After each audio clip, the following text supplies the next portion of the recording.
Hello, lovely people. My name is Alex White, and I have the privilege and pleasure of talking with the Marcella Widry today. How are you, Marcella? I'm good. I'm good. I haven't been introduced as the Marcella Widrick. Well, there's only one of you. Thanks, Alex. We're feeling all light and happy, and we're about to talk about shame, Marcella. Isn't that going to be fun? It's actually really my favorite subject. So Absolutely. And it's an unavoidable subject, whether the people listening know this or not, whether they've engaged with shame or not. It is something that is ever present at a cultural level. It's a survival tactic.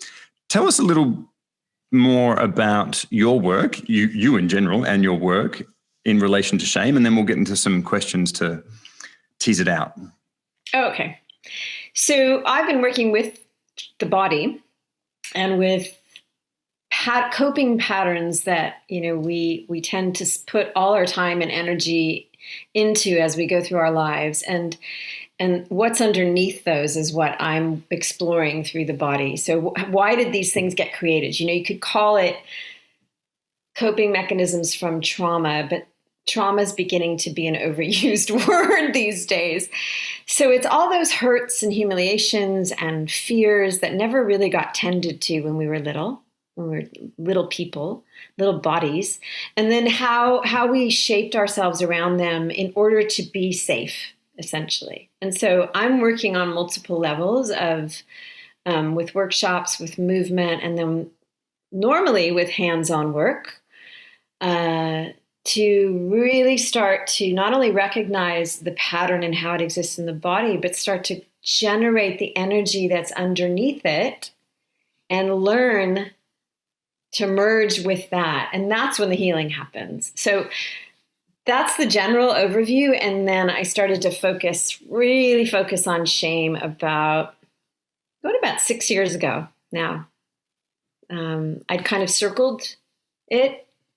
And you and I had talked about that, in separate conversations, like circling it and recognizing it's there. And I would dip my toe in and then I would sort of like reorganize myself and go on my way. And I just reached a point where I realized, oh, wow, this is it. Like, this is the wound that I have to open up. And that's when I started working on it more, like, really specifically. And it really is. I mean, we'll spend the whole time talking about shame and what it is, how it is, etc. Let me just touch on something you said there, which was how we are shaped around it. I mean, what Marcella's not saying here is that she has a massively deep experience, decades and decades of work and experience working with bodies. And she's worked on my body. I've had that privilege of Marcella pushing into my psoas muscle whilst asking me to go through a certain process. But just to give you context of who we're talking to here is Marcella not only understands the somatics of the body and how to move, but also how to manipulate, as in to work with, to go into the body physically with touch, which is rather unique these days. And so, yeah, I just want to highlight that we are talking to an expert here, and I am looking forward to asking this expert lots of questions. Let's get stuck into some definitions around shame. There's the Brené Brown definitions, and I'm sure she got that from her teachers, et cetera, that guilt is something that we did something bad, and shame is that I am bad, that intrinsically my worthiness, my identity is attached to something bad or negative. Does your definition differ from that? And how do we get this into a more of a somatic definition? Well, yes and no, it differs, right? Because I would call it that deeper conclusion that somehow says we are separate from others, from the world, from our own selves, right? It's that thing that who was the first person that decided that they weren't worthy? Where is that first human, right? I always kind of have that question. And so you may use a different terminology, right, than I use. So we don't automatically go to, oh, that's shame.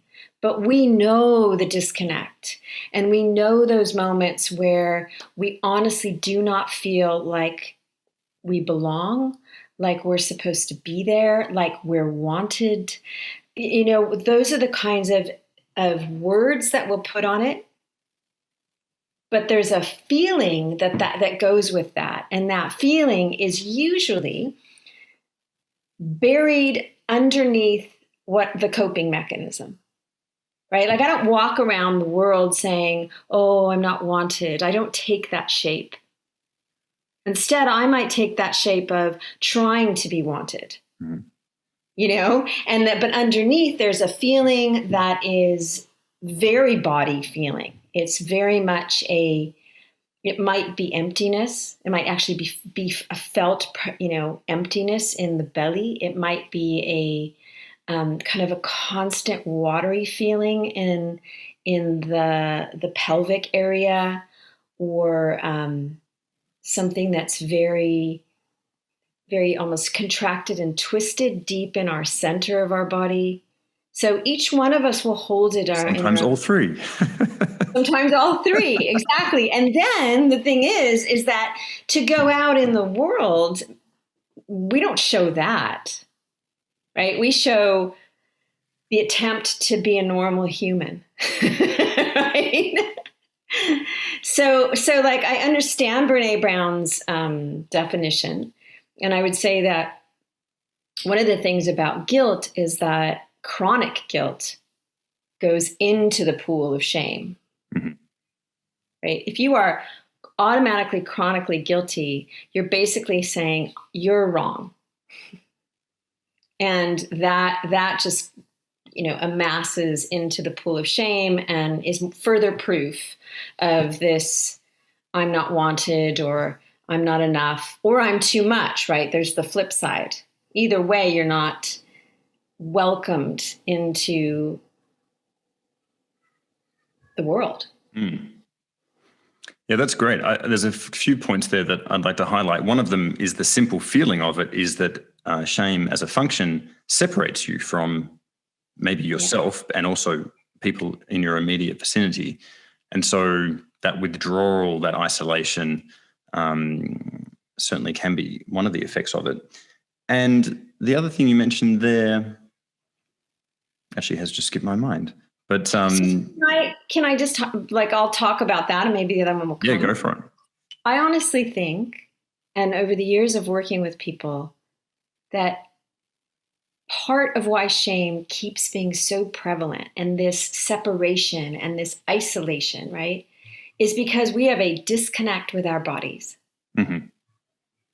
So that while on the one hand, yes, we have to work through the old belief and the pains and the hurts and the humiliations, absolutely.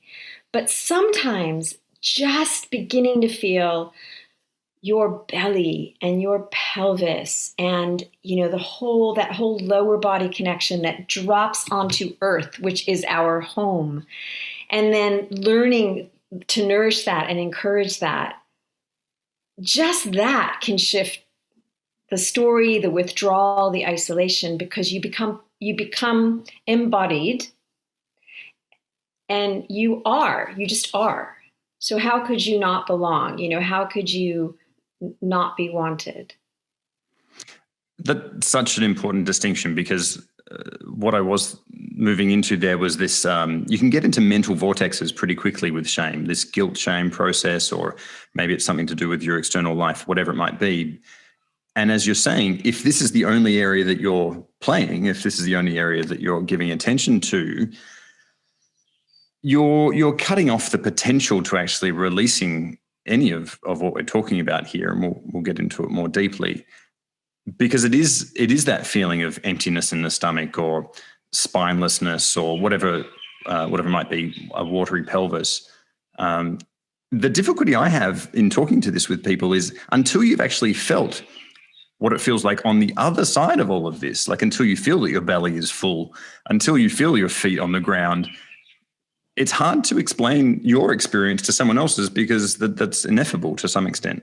But I hope people are hearing some distinctions, and that if they are feeling a little imbalanced, and cannot feel below the neck or below the navel in some cases, that may be a signpost to look more deeply into it. Yeah, and the other entry point, a lot of times, right? Because I've had a lot of people say to me, "Oh, I have no shame," and then all of a sudden I'll talk to them and I'll be asking them questions, and then it's like this moment goes, "Oh, you mean that feeling, that chronic feeling that I have, and am so, I'm almost carrying it around, with me. That's what you're calling shame." And I said, "Yeah, that's it." So the entry point is looking at, well, what are you normally struggling with, Mm-hmm. right? Are you, for example, a procrastinator? Okay, we can do the 5 tips of how do you overcome that procrastination. But if you go deeper into, well, what's happening when you procrastinate, and what's the fear there, and what's below that, I promise you we'll get to shame and like chronic self-doubt, hesitating all the time. So if you look at these, or a constant nervousness that doesn't go away, that was my thing. I was constantly nervous. I never felt like I had done enough, ever. I started to go and dig and dig and dig. And that was when the feeling of being wrong, because I could feel like no matter what, I was failing. Like that was my starting point. And that's so painful, Alex. It is, and so many avoidance strategies come into place. Like, I've been looking at this for at least, I don't know, 5, 6, 7 years, but it still keeps on coming. And until fairly recently, had a sort of big shift from it. But I've got books on the subject or workshops on the subject, whatever, and I can still feel my body like, oh, I don't really want to go into this book. Like, I know it's going to be gold and really great. I was reading something last night. It's like, oh, this is fantastic. But the body kind of goes, oh, do we have to? Because I imagine, for me anyway, there's just so much stored energy, so much heaviness in this shame. I wish it was a backpack. The shame sack that's behind you. You're dragging along. Balloon, the size of a hot air balloon, sort of thing for some people. Like a boulder. A boulder, yeah. Mine's more liquidy, sort of. I don't know. It has a sort of smoky, blacky presence actually at sometimes. But look, we're not. I don't want to point out that this is super easy. Just jump in it to tomorrow, sort of thing. As Marcella's pointing out, she's had her own journey with this, and as have I. It's something to engage with. But yeah, feeling some of those parts of your identity where, procrastination is a great one. Obviously, worthiness, that you can buy things for other people, but you can't buy them for yourself. Simple little things that we do. So that begs a question: when are we not in shame? If shame is this function, let's quickly define shame a little more, so we can say when we're not in it. Some people say that it has this beneficial function of keeping us within social norms and cleaning our bodies and not necessarily going out and doing naked cartwheels in the local supermarket. What is the function of shame before we talk about when we're not doing it? Well, I come to define it or describe that there's pure shame, there's the pure flow of shame, and then there's contracted shame. Mm-hmm. So what you and I have been talking about is contracted shame. What I call pure shame, like, why were we given shame as an energy in the first place as humans? Because, for example, it's the same as there's a pure flow of anger, there's a contracted flow of anger. There's a pure flow of fear, there's a twisted flow of, twisted fear. So if I look at shame, I think, okay, well, when I have allowed a flow of it in my body, either in the moment or when I've undone an old habit and it's flowed, as physical flow, right? As like, for me, it becomes kind of a deep, thick, heavy warmth that sometimes feels liquidy, always pulls me, like it might come up, but it will always pull me down. That's my experience of it. I always feel more human, more connected, more aware of other people, more naturally clear about their boundaries and their hurts and their concerns about life. It makes me much more in tune with who I'm in front of, and it also keeps me from playing, manipulating and trying to harm them. Like somehow pure shame will keep us very equal in the true sense of our physicality. And so it will stop me from trying to put you down. It will stop me from trying to dominate you in a way that you have to feel less than. Mm-hmm. So this is why we were given shame. I don't actually know that we were given shame to stop doing cartwheels in the supermarket because, wouldn't that be great? And, wouldn't it be great if we didn't have to wear clothes and we could run around naked, right? Like that is our true form, but we're well beyond that at this point. We are a little beyond that. That's a really good distinction that I haven't really processed before. So a good one to hear. Let's so I think, so let's say we are talking about contracted shame then in most of what we're going into here. And so when are we not in that? When are we not in that?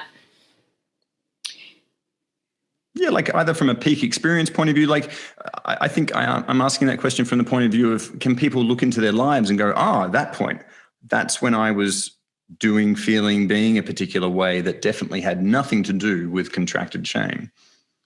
So do you mind if I get a little personal here? Yeah, it's your person. I remember being at your house and you had just come back from a training, an ISTA training. And you'd had some intense releases, experiences, connections. You were freer than I'd ever known you to be. Sure. And one of the things that was absolutely, aside from the fact that like I felt, we all have that kind of protective thing that we go around with. That was gone. So you and I were in the exact same airspace in like with everything. And I remember that you weren't having a conversation with yourself in your head at all. Yeah. Like it was gone. Alex was just there. You were there. You were interacting. You were enjoying. You were telling stories. You were being descriptive. You were animated. And after the animation, there was no reassessment of what you had just done. Mm-hmm. You were just on to the next thing, right? So I'd say that to me was so enjoyable to be in the presence of. So like I keep thinking like, oh, how cool that would be, if we could all hold that, and if we could all just be that all the time, where we're not questioning ourselves, where we're not comparing ourselves with others. A lot of it happens in the thoughts that we have in our minds. That's that really pulls us into that darker, contracted place. But when that's free, wow, like your body feels clean. You feel life in such a vibrant way. You see life in all of its aliveness and its forms and its energy, and there's nothing happening in your mind that separates you. Yeah, that's great. And I think a lot of people, from a workshop that I used to run called The Human Forest, and hopefully we'll still in the future when we're allowed to touch people en masse, some comments from that are from the people return to the human race. And I think what you're describing there is return to like human aliveness. You're just simply in the moment, happening, not rehearsing or reviewing. and connected. And yeah, I not that I recommend 7 days of workshopping to everyone, because I'm sure there were some people who came out of that workshop in shame. Yeah. Yeah. But yeah, but you know what I'm talking about when I bring it up, right? There was a distinct experience for you. Yeah, I certainly recall the feeling in my body and recall it since then when I get into that space of simply being. I think what's lovely about it is the ability to actually be with someone and not have all these filters or manipulations or what am I trying to get? Calculations, right? Or calculations or Yeah. measurements or anticipations or assessments it is. It's a wild thing, right? But it is such a free flowing way of living. So would you say then that we are not in shame when we're in flow? Yeah, I would actually. But I hesitated because I think that being in flow is one of those terms that gets really bastardized, and so diluted because it means that like life comes at you and you engage and you interact and you know when you want to turn towards and you know when you want to turn away, you know when you want to soak it in, and there's no ego saying, "Ooh, look at me, I'm so flowy." You're just like because that even that would be a commentary that's taking you out of your body. Mm-hmm. But those moments are so rare. Yeah, what I'm feeling from that is that when you're an alive organism, like you're sensing as a full-bodied human that you're simply reacting and being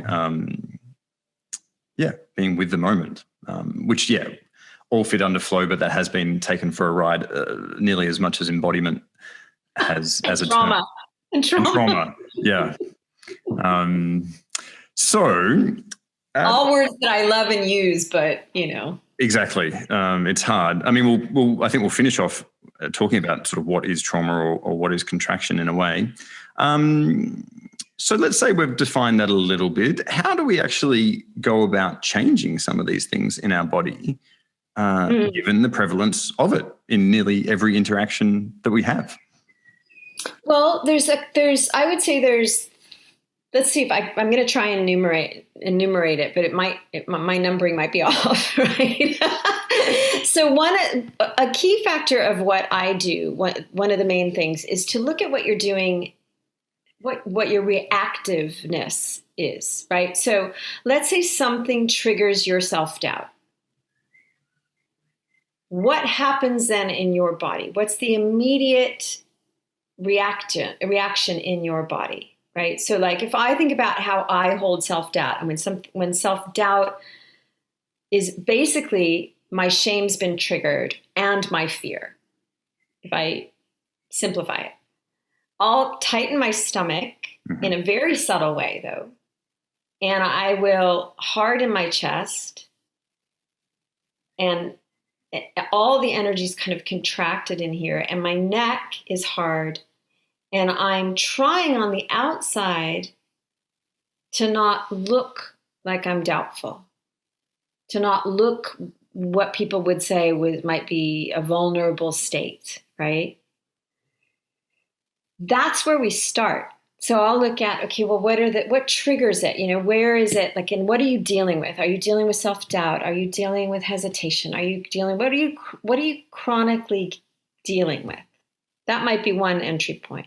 And then I'll work with the outer layers so that you start to recognize, oh yeah, I do this and I do this. And when I do that, I feel this way. I think this way. I move in this fashion. There are things that I will do and won't do. We get to know it in a lot of different ways. Then, and this is something that I know is very unique to my work, is I would ask you to intensify what you're doing in your body. So I'm taking what would normally be considered a negative habit, right? What people would put the word negative on it. And I'm saying, okay, no, but let's put energy into where you're automatically going anyway. Let's turn up the volume. so that you really get to know it. Because if you really get to know it, first of all, you'll start to learn how you can let go of it. Then you'll be able to do it more so in life. That's one thing. But in the letting go, it's not just like the dropping your shoulders, softening it, because underneath there's a lot that you stopped feeling. You kept the shame at a certain level. You kept the fear at a certain level. It might be mixed with rage. It might be mixed with terror. It might be mixed with fear, jealousy, right? You wrapped yourself around that energy. You kept that in place. So if you feel how you learn to keep it in place, you exaggerate that, those energies that you pressed down will start to wake up. And that's what we want. And that is exactly the place where people get super uncomfortable. They're like, I'm good, I'm calmer, I'm good. But that's where the power happens, because that energy is powerful, right? The shame that we push down, the fear that we've kept at bay, when we start to feel it and it starts to wake up in the body, it's powerful energy. And so to learn to then let that actually move through your body all the way up to your head, which is the hardest part, because usually what people want is let me just calm this down from my neck down and figure it out still here, still be in control. And what I'm saying is no, completely let go. Your head doesn't have the answers right now. Your body wants this energy. So that's an aspect of it, right? There's the outer layer, there's the deeper energy. Sometimes when I work with people over a period of time or in a workshop, it is once they've become more embodied and they've undone the outer layers, I'll say, okay, well, let's go to the belief. However you hold the belief, the deep belief, right? Whatever you can get to. Where is it in your body? Now, if you start to tell me that it's up here, I'm not going to believe you, because it's not. It is down in the lower body. Yep. It is down, right? It is there. Usually it's a clenched fist or overheated tissues in the belly, in the groin, for women, or, in the vagina, in the anus. Like, there are feelings in there that are shame, and usually they've got movement in them. Once you start to go there, they're not hard. It's like that was energy, right? When you go there and you can start to trust that, whoa, I can actually settle into this, and I can breathe, and I can follow it, and I can let it expand through my body, that's when you start to really shift the shame. Then the third part of that is to practice it in life, right? So because it's you've got to put the reps in. It's not a one-time cathartic, my whole life has changed. Whenever I hear stuff like that, I just want to punch a wall. Like, it doesn't work that way. We have put the reps in. I have put the reps in on self-doubt. Thousands, and if not hundreds of thousands of times, I have formed my self-doubt. So it's going to take some attention and some repetition to start to undo it, to feel the energy of the story that tells me you're going to fail, right? And then in the moment in life when I'm facing a challenge, when some knowing those moments, those moments where the shame can get triggered, and saying, okay, I'm going to walk into this moment and I'm going to soften my belly and I'm going to breathe to my chest. I'm going to let go in my neck, and I'm going to do my best to keep my mind clear and open. The more you've done those reps on your own in your practice, first of all, you're healing something anyway. So you might find, oh, hey, that self-doubt didn't come in. I walked in and I was living right then. I wasn't busy with self-doubt. Or you might notice, oh crap, my diaphragm is tightening and then I'm starting to go into it, but you're familiar with it then and you have a choice.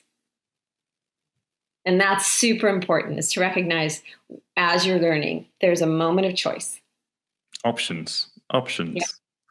Yeah. But yes, but options that come from the body, not the mind. Yeah.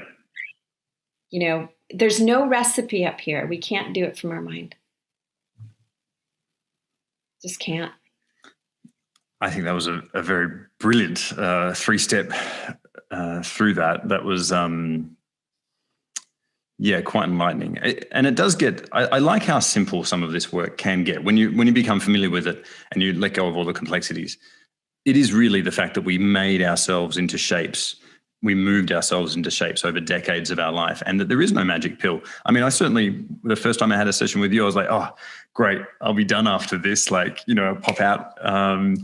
And, I'm still exploring some of the hip things that we were exploring back then. And it's only come to light. I mean, there's been some physical and emotional things around that, but it takes years, really, unless you're daily devoted to this and you have no work and you want to go and live in a shame release monastery where this is all you do day in, day out. But then that's not very good practice either, because the normal, natural things of day-to-day life don't. Because then you're not living life, really. But yes, let's say yes, it takes years. But here's the difference: is that there's a what do you call it? Like the bell-shaped curve. I'm not sure if that's the right thing, but there's a point where it feels like an uphill climb and like you're in it more than you're not. And then you reach a point where you have now truly shifted your body and it is holding a shame-free experience. And that wants to be out, right? Your body doesn't want to be small, contracted, weak, powerless. So you'll get to the point where the movement through it is much quicker. I can give you an example that happened today with somebody that I've worked with for years, right? And I'm leading this women's group, and this morning she got not stuck in something, but she could have, right? But something opened up, like really deep, profound terror opened up in her body, and we had to end the time together. So it was one of those weird, our time's up, And so I spoke to her later, and she was hammering on herself, like, I should know this by now. I've worked with you so many years. So I said, okay, where are you tight right now? She goes, my diaphragm. I said, put your hand right there. Stay with the diaphragm. Just feel it. No pressure to change it. Feel what is. Is it tight? Is the tightness deep? Is it hot? Does it run horizontally, or is it a ball? Like really using description to go there. And then I said, what's the story it tells at that point? But first it was like, what's happening there? And she said, I can't remember exactly what, word for word was her story, but it was certainly about like disappointing others. It had something to do with that. I said, okay, well, it was being selfish. It was that she was selfish. I said, okay, well, let's just say that that's true. Hand on the diaphragm, feeling what's there. Just settle into being selfish. Like, let's just say, yeah, it's true. I'm selfish, or I'm failing, or whatever it is, right? Now, did she become very sensitive and tender, and were there tears and what? Yeah, but it didn't matter. That was movement. And that tightness that she had in the diaphragm was gone, and the story melted away. So it can be a practice that's that simple once you have, all the tools at your disposal. Yeah, definitely. I mean, there's a phrase, you can't hear what you can't feel. Yeah. And you have to get to that skillful layer, and that is part of that. That's that up curve of the bell there. You have to be able to access parts of these bodies, and so that when someone like Marcella asks you, what does your diaphragm feel like? You need to be able to feel your diaphragm in order to answer that question. So but sometimes it's just guiding your attention there. It's just that. It's just a shift in attention. And it certainly gets easier. It gets quicker. You can feel the upswelling before it takes hold. Yeah. Well, this seems like we're getting into a bit of a marathon conversation here, and it's very interesting. I'm cautious of this next inquiry because it's a bigger one. Let me stretch out and see if I can. Well, actually, yeah. Before we go into this last one, I was going to before the interview, I chatted about the fact that I'm leasing out a home of mine, and the word release came up, and I wanted to explore the definitions of that and sort of thing. I assume the word release comes up a lot in your work, whether that's clients looking for release or they're actually being a more gentle, perhaps cathartic release in some of your sessions. To explain to people, because you have used the word sort of twisted and obviously tension and contraction during our chat, let's get really somatically basic with the body and point to those two states that there is tension and there is release, but talk to us a little bit more about what they really mean in the body. So now that you're saying that, I'm really kind of thinking about what are the words that I use, and I release something I think I used to use a lot, and now I use the word soften, and then I use the word allow what you experience, right? Because a lot of times with this strong work, when there's a strong release of energy, which means that something has been released into a new space, right? It was contracted in this space, and now it's been released into this more open space. A lot of times, because we have this way of calling it positive or negative, people will say like, oh, I just want to get rid of it, right? I just want it to go. I just want to release it all. And I'm like, whoa. That's power that you've got going there, right? So can you actually let it, for example, if there's something concentrate in your chest, can you breathe and soften the muscles in your shoulders? And then maybe take a bigger breath into your chest. Can you then either follow the energy or start to let go in your joints, so that the energy can begin to move through to the ends of the body, right? So I'm not sure that I would say it's more what's over-efforting, which I think we know when we're, our muscles are overdoing and overworking. They are stopping their natural contraction and release. That's what I would say, right? Like muscles are meant to contract and not contract. Exactly. And that's, I mean, we looked up the Latin so that I can sound smart in this interview. And the word on the least bit of it is laxus, to loosen, or laxere, to make loose. And that makes more sense.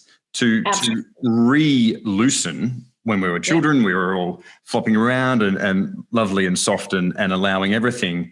We had that at some point in our life. And then we got twisted and tense and contracted. So to re-loosen within the body, because I am completely with you, of course, people looking for release, looking for catharsis are just throwing all this energy out and might kind of feel good in the moment a little bit, or had the tears or whatever, but then be completely catatonic for the next week because they've given all that energy away. They haven't, as you say, softened, allowed, and I'm going to put the frame in there, loosened into the body. So I hadn't thought of that way before, but to re-loosen. It's nice to say it that way. Feels nice, re-loosen. Because it takes you back to a memory. Somehow you know that's there, right? Yeah. When you say to me, re-loosen, my whole, all the muscles along my spine kind of went, oh, how cool is that, right? But if you said to me, release the muscles in your spine, I'd be looking for it. There's something there that wasn't as body close for me, right? But I'm always looking, what words land in my body? Yeah, exactly. Well, I think that's it's sort of Nice. a cautious tale to a lot of classes and workshops out there do have the word release in it. And what we're talking about, and certainly my other teachers are, that it's an internal allowing, softening, loosening, ungripping within the body, not throwing the baby out with the bathwater to some extent. Right as you said it, I was thinking about loosening the belly, right? Softening the belly. And I think, which is a very hard thing for most of us to do because we're protective there. If you tell me to release the belly, it feels scary. It feels like I'm actually losing some agency over it or something. But if you tell me to loosen your belly, it's like it does. It takes me more like, ooh, okay, yeah. I got the bones to hold it. Got the muscles, all around it. I can do that. And we have the language references in our culture as well. That feeling of loosening your belt. I can do that. Well, speaking of loosening belts, let's finish off talking about some sexuality subjects. The theory goes that shame and sexuality are quite intertwined, whether that be of the layers of culture or religion or personal experience. Mm. But these things are coupled together for many people. They go into the sexual experience or intimacy in general. And shame either is very prevalent or unconsciously playing a part. What? I had a question about: is this one of the reasons why people drink and take drugs, so they can sort of circumnavigate shame, and not have to feel what's actually there during the sexual occasion? But how much of your work deals with that directly, and in your experience with your clients? How do people navigate that? Because it seems to be where shame rears its black, heavy head very quickly and very regularly. Yeah. So one of the challenges that I have in working with that specifically is that when I'm working with people one-on-one or in a workshop setting, I'm trying to make their experience as real as possible in the sense of that it awakens in their body what they experience in the moment we're talking about, right? So that's a little trickier with sexuality. It's more obvious if you say, I went into a classroom with my peers and I could immediately feel like I wasn't wanted. That's not a very good example, but those are more kind of upright situations, of life. And so, and I also don't do internal work. So there's that's just not something I've trained in. So I would much prefer to guide people towards, experts of that. But I can work with it in the sense of bringing awareness to that area of the body. Usually, even if I'm touching a body and I'm just drawing a circle around the area and say, notice that, I can, bringing my hand close, that just, if my intention is there to wake up to talk to their body, it will come up. But how do I guide them in a conversation or in a workshop? The pattern of what they do to not feel shame, right? Or to avoid it, overcome it, whatever you want. That is something that through body description and opening up what's happening in the moment I can come and I can describe with them and I can make that come alive in their bodies with them, right? I'm not doing it. I'm just guiding them to it. And so then you have tools, right? So say it's like you've had drunken sex and then you get up in the morning and you're in the bed with this person, like it's been a kind of a one night stand and you've got body shame. Say, if it's a woman, like just say that there's loose areas and there's you feel you're a little bit larger than anybody's going to like, you're not appealing and not attractive, something like that. And you have to get up and go to the bathroom. So the layers are there, right there. It's but people might resort to humor. They might sneak out. They might, right? So I would say, okay, like what's happening in your body? How did you try to create an experience in your body to not feel it? Mm-hmm. And let's do that. And then you'll get one or two tools to let go of. And then the next thing is to really learn to be courageous and have the shame that's there anyway. Feel it, let it move through you. If you're if you're taking your clothes off in front of somebody for the first time, so just before sex, right? And you're choosing to do it sober and not use all those, but you feel that the remnants of whatever story you've got going on. Can you let yourself feel it? Because what happens, the beauty that happens in that is that your body becomes more sensual. Mm-hmm. Right? And you feel more, and it's sexy as all get out without you trying to be sexy. Right? Like, that's the thing. Like sexy sensual isn't this. Sexy sensual is like, whoo, you show up, you let all of your parts be felt. And that's something I've got all kinds of tools for stuff like that. So it's applicable. Yeah. Yeah, well, I think that I know that would have been helpful for a number of people. And the only other layer I would add to that is that once you get skillful, seeing what those behaviors are, seeing what the initial aspects of that are, is to possibly get creative with it as well.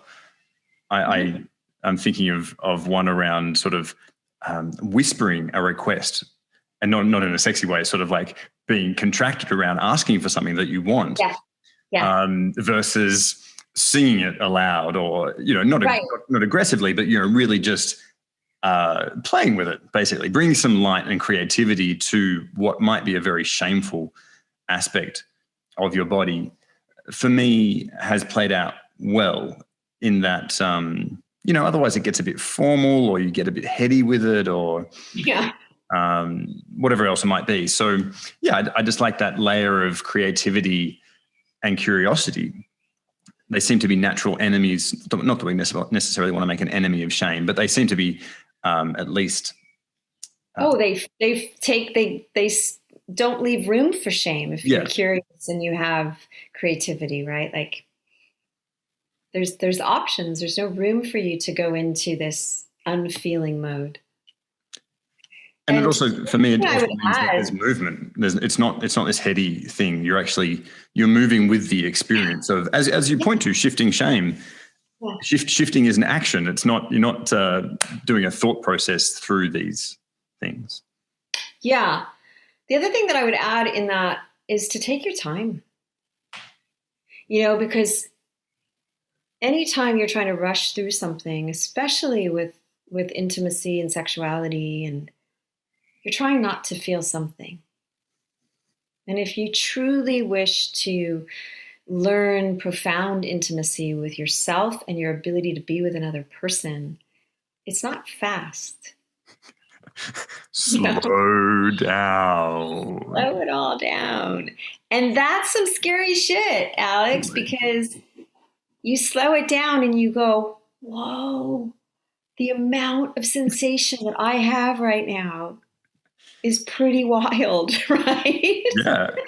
And the awareness, and I am holding my diaphragm a lot, and I'm, whatever it might be. The slowing down allows you to actually register areas of your body that aren't perhaps directly involved in whatever you're doing right now. Right. Right. Yeah. But it will also, you'll be so much more, if it's the right person that you're with, right? If it's a person who also is seeking that kind of intimacy and tenderness and realness, you'll be in a dance together. Mm. And it won't be about the act itself, like, let's just get it on. And, it'll be like a really natural give and take, an exploration, like you said, like a lot of curiosity, creativity will come from that. Playfulness will emerge. naturally. So yeah, slowing it down is a biggie. It's like the go-to advice on pretty much everything, whether it be sexuality, working directly with trauma, whatever it might be. Just slow down. There is no rush at all. Yeah. Well, mainly based on time, I'm gonna walk us out of the bedroom for a second, and we can take our creativity with us. Which I want to point out is like, that creativity and playfulness in sexual occasion is fun, but also it has ramifications in your daily life of being creative, productive, if you want to put that label on it. But you are creating things with your body, both in the bedroom and outside of it. There's nothing too much to. The last question I had on this list is, how does freedom feel in the body? And it feels like a good way to finish off. Before we do that, I do want to point out that if you've heard the expertise in Marcella, and I also want to point that out, many of the things that Marcella was just pointing to, she does because she is an expert, and she's not trauma informed, she's trauma trained for decades. This is not something you want to try on yourself. This is not something you want to try on other people because you've been to a workshop or two. Just want to put that little caveat in there. And because Marcella knows what she's doing, she runs workshops in this field. And her next one is called Shifting Shame in mid-Feb 2021, which is basically the next chance you get to do something. Tell us a little bit about that before we go to the final question, as in what country is it in, who's it for, that sort of thing. It's in that country of online. Oh, lovely. Because so it is going to be my first actual online course, but I look at it much more as an online journey, because that's what it is. And what I'm really excited about, aside from the fact that I do miss being with other bodies, but this format is allowing me to do over a period of time with a group of people, with women is who I'm working with right now, what I was packing into a day and a half in these workshops that I was teaching. And I often left those workshops knowing that something had happened, but doubting that they would keep putting in the reps. And I do think that that's what happened. Whereas this workshop is like, we are going to take it step by step. It's going to be a methodical approach, but the whole journey is going to constantly take off layers of holding back, of hiding, of becoming small, and so that there is just truly freedom of choice, freedom of thought, freedom of action, that there's something very much you are in sync with your potential, essentially, right? So it's a 4-month program, and there's a lot of physicality. And we're going through the parts that I outlined, but we're really doing it so that at no step along the way are you going to feel one of the things I was really cautious about was I wanted to make sure in this course that you didn't fall into shame because you didn't manage the course, right? Like, I'm hyper aware of that. I thought I want to make sure that, yes, it maybe could have been squeezed more into 12 weeks, but that felt unnecessary and uncomfortable. And so I preferred to take a little bit slower so that people go, I got this, I'm going in, I'm shifting it in this area of my life. I've released it in that area of my life. I had a conversation where it would normally be triggered, and I felt my body fully there and I wasn't busy with the situation afterwards, so that's what I'm doing. And then the ongoing movement classes are happening every week to just keep giving people really remembering our resourcefulness. So it gets back to what I was saying at the beginning. The disconnect is the just basic disconnect from our bodies as bodies is part of what has led to this chronic shame. So just through movement, your experience shifts. We have incredible bodies. May all beings get to enjoy that at some point. Well, that sounds brilliant. This one's for women, so I'll link to that. Your website's fierceembodiment.com. that will be in the show notes anyway. Let's finish and off. that'll be that's not on the site just yet. Oh, okay. Yeah. Oh, well, you can, if this is talking to you directly, I'm sure you can message Marcella and get on the list there. Let's finish off with this quick question. How, for you, and a personal question, how does freedom feel in your body? I would say I am very much free of loneliness, and loneliness used to be like an appendage that I carried around. It's just not there anymore. I am very clear about choosing things that I want. So I'm much more connected to, do I want this or not? And there's freedom of choice. There is freedom of saying no, simply, without becoming complicated about it. There's a lot of, and in my body, what it feels like is there's just no conflict. I don't feel a conflict in my body. When I am conflicted, either in my, like a contraction and discomfort, or my mind, or there's an emotion that's just churning inside of me, I just don't waste. It's like, okay, well, boom, some old story is trying to work its way through and grab hold. So let me go in, work with that, and free myself of that hold. So freedom, I mean, we can have another discussion about that, because it's massive, right? But the shame course is called Shifting Shame: An Embodied Journey to Freedom, because if you start taking off the layers, so many of those invisible stops are just gone. And you have choice, and you have options, and you're not a victim. Sounds pretty amazing to me. Free of conflict that's a good frame. I actually hadn't put that one on my body before, but that it's not dualistic, that it's not being confused by too many options and conflicts in the body. Yeah. Well, thank you very much for that chat, Marcella. I'm sure I enjoyed it. I hope you did. And I hope that people listening inquire of your website and your work, because it's brilliant. And I look forward to another chat in the future, hopefully face to face. Yeah. That will happen one day. Please. Thanks, Alex. Take care over in the States, and we'll chat soon. Okay. Thank you. See you later. Bye.